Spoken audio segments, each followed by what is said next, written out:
একটি ছোট শহরে দুই বান্ধবী থাকত, মাইমুনা এবং আরোহী। মাইমুনা সবসময় হিজাব ও বোরকা পরত, আর আরোহী ছিল ফ্যাশন প্রেমী। জিন্স ও শার্ট পরতেই বেশি স্বাচ্ছন্দ্য বোধ করত সে। দুজনের বন্ধুত্ব ছিল খুবই গভীর, কিন্তু মাইমুনা মাঝে মাঝে আরোহীকে বোঝানোর চেষ্টা করত, আরোহী, হিজাব ও বোরকা আমাদের রক্ষা করে।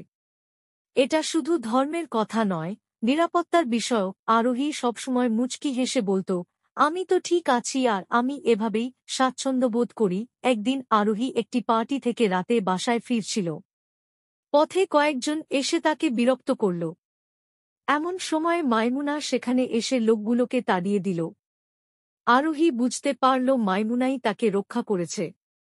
মাইমুনা বলল, আরোহী দেখলে, আমি বলেছিলাম, হিজাব ও বোরকা শুধু আমাদের রক্ষার জন্যই নয়, এটা আমাদের আত্মসম্মান এবং নিরাপত্তার প্রতীক। সেদিন থেকে আরোহী নিজের ভুল বুঝতে পারল। সে শুধু হিজাব পরা শুরু করল না, বরং মাইমুনার মতো নিয়মিত নামাজও আদায় করতে লাগল।